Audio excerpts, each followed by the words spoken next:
एक गांव में करोड़ी मल का अनाज का व्यापार था। वह गांव के किसानों से अनाज लेकर महंगे दामों में शहर में बेचता था।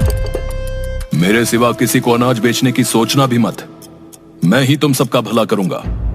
आप तो अन्नदाता हैं सेठ जी, हम गरीब कहाँ जाएंगे। धीरे धीरे सेठ ने सबकी जमीन भी हथिया ली। इस काम में करोड़ी मल की सहायता उनका मुंह लगा नौकर भोंदू करता था, जो कम अक्ल तो था लेकिन गांव के लोगों को अपने मालिक के बल पर बड़ा परेशान किया करता था। अरे भोंदू, तू बचपन में पेड़ से गिर गया था ना, ऐसी चोट लगी कि तेरे बाबा का हार्ट फेल हो गया। मुझे क्या पता मालिक, आपने ही मुझे पाला है। मेरे माँ बाप भगवान सब आप ही हैं। इसीलिए तेरी मूर्खताओं के बाद भी तुझे नहीं निकालता, पर अब सावधान हो जा। अरे मालिक, आपके लिए जान भी दे दूंगा।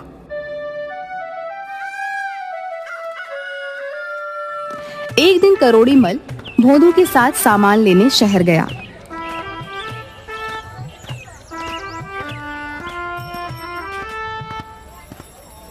क्यों रे भोंदू, शाम हो गई है, हम लोग कहीं रास्ता भटक तो नहीं गए? ये सड़क कहाँ जाती है? सड़क कहीं नहीं जाती। सेठ जी, आपको क्या हो गया है? सड़क पर चढ़कर लोग इधर उधर जाते हैं। तू बैल का बैल ही रहेगा। किसी ऊंचे पेड़ पर चढ़कर देख, ये रास्ता कहाँ जाता है। सेठ की बात सुनकर भोंदू पेड़ पर चढ़ गया। उसे कुछ भी नजर नहीं आया। वह जोर जोर से रोने लगा। अब क्या हुआ? चुपचाप पीछे उतर जा, हम जल्दी ही शहर पहुंच जाएंगे। अरे मालिक, मुझे पेड़ से उतरना नहीं आता, मुझे बचा लो वरना मैं मर जाऊंगा मालिक। हे भगवान, अंधेरा गहराता जा रहा है, तू जल्दी से नीचे आ वरना डाकू आ जाएंगे और हमारा सारा सामान लूटा जाएगा। अरे सेठ जी, डाकुओं को आ जाने दीजिए, तो वही मुझे उतार पाएंगे। आप अपने सामान के लिए क्या मेरी जान की बाजी लगा देंगे? गोलू की बातें सुनकर करोड़ी मल सर पकड़कर बैठ गए। कुछ देर बाद सचमुच वहां से डाकू गुजरे।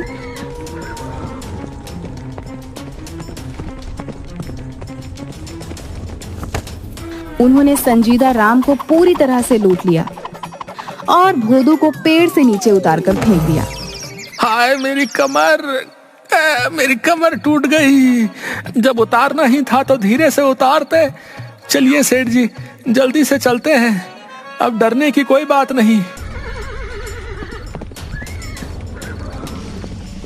सेठ अपनी किस्मत को कोसता हुआ वापस अपने घर आ गया।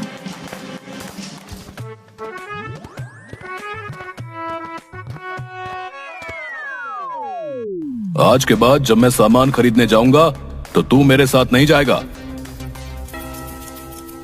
रात को सेठ के बेटे को बाथरूम जाना था।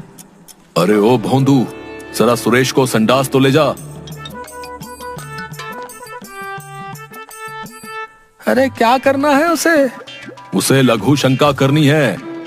ना, मुझे विश्वास नहीं। अगर उसने कुछ और भी कर दिया तो मेरी जिम्मेदारी नहीं। आज्ञा से ज्यादा या कम कुछ नहीं करने दूंगा। हाँ। हे भगवान, तू रहने ही दे, मैं ही ले जाऊंगा। कुछ दिनों बाद सेठ वापस शहर सामान खरीदने के लिए गए तो सेठ की दुकान पर एक साधु आया। मुझे भूख लगी है, मुझे भोजन कराओ, भगवान तुम्हारा भला करेगा। वाह वाह वाह, बड़ा आया भोजन करने वाला। मांग तो ऐसे रहा है जैसे तेरी अम्मा यहाँ खाना बना कर रखती है। चल भाग यहाँ से। भगवान के भक्तों के साथ ऐसा व्यवहार अच्छा नहीं है, तुझे इसका फल मिलेगा। अरे जा जा, फल मिलेगा, फल मिलेगा, फल मिलेगा तो खा लूंगा। तू अपना काम कर। भोंदू इसी तरह का व्यवहार सबके साथ करता था और सेठ का मुंह लगा नौकर होने के कारण वो पूरा फायदा उठाता था। एक दिन करोड़ी मल अपनी जमीनों की लिखा पढ़ी कर रहे थे कि उनका चश्मा गंदा हो गया। उन्होंने भोंदू को बुलाया। अरे ओ भोंदू, जरा ये मेरा चश्मा तो साफ कर दे, कुछ भी नजर नहीं आ रहा है। अभी लो मालिक, ऐसा चमका दूंगा कि मुझ पर नाज करोगे। मालिक को खुश करने के लिए कमअक्ल भोंदू सोचने लगता है कि क्या किया जाए। तभी उसे पास में रहने वाली घुमरी की आवाज सुनाई देती है। देख सुगनिया, मेरा बर्तन कितना चमक रहा है। कुछ भी चमकाना हो तो चूल्हे की राख से सूखा ही रगड़ देना चाहिए। अरे बस इतनी सी बात है, आज मालिक से इनाम लेके रहूंगा। वह चूल्हे की राख से रगड़ रगड़ कर चश्मा साफ कर देता है, जिसके कारण चश्मे के शीशों पर खरोच पड़ जाती है। अरे कमबख्त, ये क्या कर दिया मेरे चश्मे का तूने?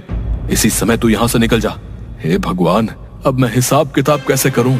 सेठ जी गुस्से में आकर भोदू को नौकरी से निकाल देता है। बहुत जगह नौकरी ढूंढता है, लेकिन उसकी नौकरी कहीं भी नहीं लगती। उसके व्यवहार के कारण और कम बुद्धि के कारण कोई भी उसे रखना नहीं चाहता। नौकरी तो मिलने से रही, मेरे लिए यही अच्छा है कि मैं अपना काम करूं। आज से मैं जंगल में जाकर लकड़ियां काट लूंगा। ना कोई मालिक है, ना नौकर, ना कोई डांटना फटकार। आराम से जीवन बिता लूंगा। जिंदगी में कभी भी मेहनत से काम ना करने के कारण वह किसी तरह पेड़ पर तो चढ़ गया, लेकिन कुल्हाड़ी से लकड़ियां काटने में उसकी जान निकलने लगी। लेकिन वह थोड़ी बहुत लकड़ियां काट कर ले आया और उन्हें बेचकर एक दिन का खाना बना लिया। अगले दिन वह फिर लकड़ियां काटने चला। मुझसे ज्यादा लकड़ियां तो काटी नहीं जाती हैं। ऐसा करता हूँ, पेड़ की सबसे मोटी डाल पर बैठ जाता हूँ, उसी को काट दूंगा। भले ही एक टहनी काटूं, कम से कम ज्यादा लकड़ी तो मिलेगी। वह जिस डाल पर बैठा है उसी डाल को काटने लगता है। तभी वहाँ से एक साधु गुजरता है और उसे इस तरह से डाल काटते हुए देखकर जोर से चिल्लाता है। अरे मूर्ख, पागल तो नहीं हो गया है? जिस डाल पर बैठा है उसी को काट रहा है। मरना चाहता है क्या? अभी नीचे गिरेगा। साधु की बात पूरी होने से पहले डाल टूट जाती है और भोदू सूखे पत्तों के ढेर पर गिर जाता है और मन ही मन सोचने लगता है, लगता है ये साधु बड़ा ही चमत्कारी है। इसे सब कुछ पहले से पता है। मुझे इसके ही पैर पकड़ लेने चाहिए, यही मेरी नैया पार करेगा। अरे भाई, क्या तुम कोई ज्योतिषी हो? तुम्हें मेरे गिरने का पता पहले ही कैसे चल गया? तुम महाज्ञानी हो, जरा दया करके मुझको बताओ कि मेरा भविष्य क्या है। भोदू की इतना कहते ही साधु समझ गया कि भोदू पूरी तरह से मूर्ख है। उसे याद आ गया कि इसी भोदू ने उसके साथ बुरा व्यवहार किया था। वाह प्रभु, आपने इसको सबक सिखाने के लिए मुझे अवसर दे दिया। बिल्कुल सही समझे। मुझे वर्तमान भविष्य सभी का ज्ञान है बच्चा। मेरी दिव्य दृष्टि बताती है कि तुम्हारी मौत तुम्हारा पीछा कर रही है। महाराज, ये आप क्या कह रहे हैं? मुझे कोई तो उपाय बताइए। बिना दान के ज्ञान नहीं दे सकता हूं। तुम मुझे पैसे दो, मैं तुम्हें भविष्य का ज्ञान दूंगा।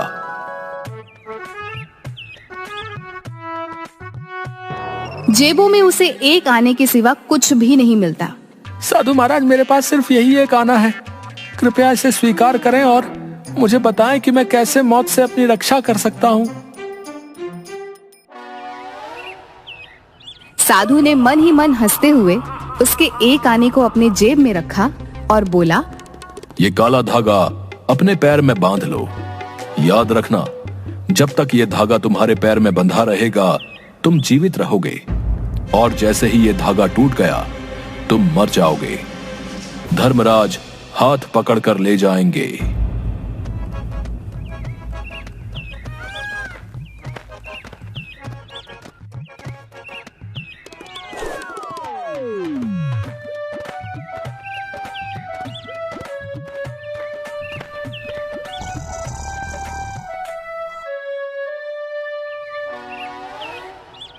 अजी, कुछ पैसे कमा कर लाओ। सुबह से घर में चूल्हा भी नहीं जला है। क्या हम लोगों को भूखा मारोगे? अरे भाग्यवान, मेरे पास ज्यादा समय नहीं है। मैं बिस्तर से उठा और मेरे पैर का धागा टूटा तो तू विधवा हो जाएगी।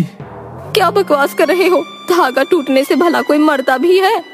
अरे आज मैं एक ऐसे महाराज से मिला था जिसे भूत भविष्य सबका पता था। उन्होंने कह दिया तो ये होना निश्चित है।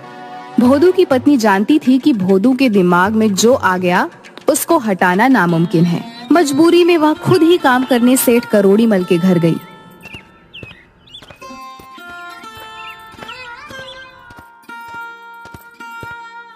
अरे क्या हाल है लाजो? भोंदू ठीक तो है? इतने दिन हो गए, काम मांगने भी नहीं आया।